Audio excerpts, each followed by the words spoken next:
بسم اللہ الفتاح العلیم۔ سوال یہ کیا جاتا ہے اور اعتراض کی صورت میں کیا جاتا ہے کہ مسلمانوں کا جو کلمہ ہے، کلمہ طیبہ، پہلا کلمہ طیب، کلمہ اسلام، لا الہ الا اللہ محمد الرسول اللہ جل شانہ وصلی اللہ تعالی علیہ وآلہ وسلم، کہ یہ کلمہ کیا قرآن پاک میں موجود ہے؟ یہ تو قرآن پاک میں موجود ہی نہیں۔ جب بعض لوگ یہ اعتراض کرتے ہیں تو ان کی خدمت میں ہم عرض کرنا چاہتے ہیں دو باتیں۔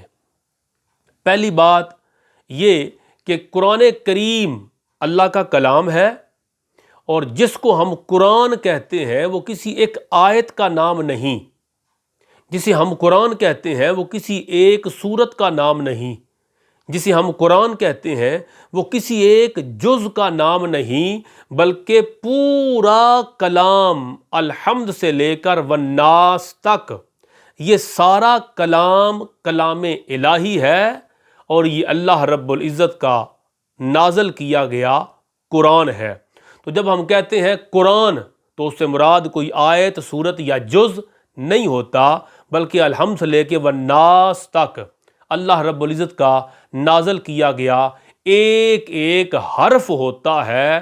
اور اگلی بات، ایک ایک حرف پر ایمان لانا یہ فرض عین ہے، یعنی سارے قرآن پر مطلقاً لفظاً اور معناً ایمان لانا یہ فرض عین ہے۔ کوئی قرآن کریم کے کسی ایک حرف کا بھی انکار کرے تو گویا وہ مسلمان نہیں ہو سکتا، پہلی بات۔ دوسری بات، یہ جو ہمارا کلمہ ہے، کلمہ طیبہ، لا الہ الا اللہ محمد الرسول اللہ، یہ کلمہ طیبہ یہ قرآن مجید کے اندر موجود ہے۔ یاد رکھیں یہ کلمہ دو اجزاء پر مشتمل ہے۔ پہلا جز عقیدہ توحید کو ایڈریس کرتا ہے، اور دوسرا جز عقیدہ رسالت کو بیان کرتا ہے۔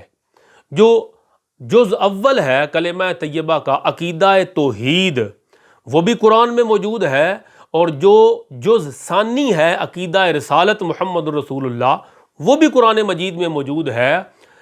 اول حصہ توحید، لا الہ الا اللہ، یہ قرآن مجید کی 37ویں سورت، سورۃ الصافات کی آیت نمبر 35 کے اندر موجود ہے، اور جو ثانی عقیدہ رسالت محمد الرسول اللہ، یہ قرآن کریم کی 48ویں سورہ، سورۃ الفتح کی آیت نمبر 29 کی ابتدا میں موجود ہے۔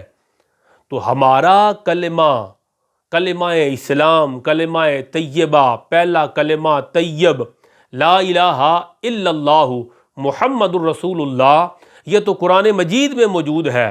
اول حصہ قرآن مجید کی سورت نمبر 37 میں، اور جز ثانی قرآن مجید کی سورت نمبر 48 میں، یہ تو قرآن میں موجود ہے۔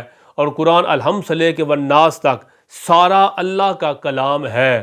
مگر اگر ناراض نہ ہوں تو عرض کروں، ہمارا کلمہ تو قرآن میں موجود ہے، کیا آپ کا کلمہ قرآن میں موجود ہے؟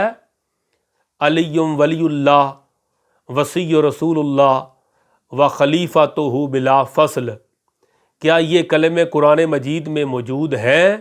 اگر نہیں تو آئیے وہ کلمہ پڑھیں جو اللہ رب العزت نے قرآن مجید میں بیان فرمایا، اور یہی کلمہ اصلی کلمہ اسلام ہے، یہی کلمہ دین اسلام کی بنیاد ہے، اور اسے ہی کلمہ طیب کہتے ہیں، لا الہ الا اللہ محمد الرسول اللہ جل شانہ وصلی اللہ تعالی علیہ وآلہ وسلم۔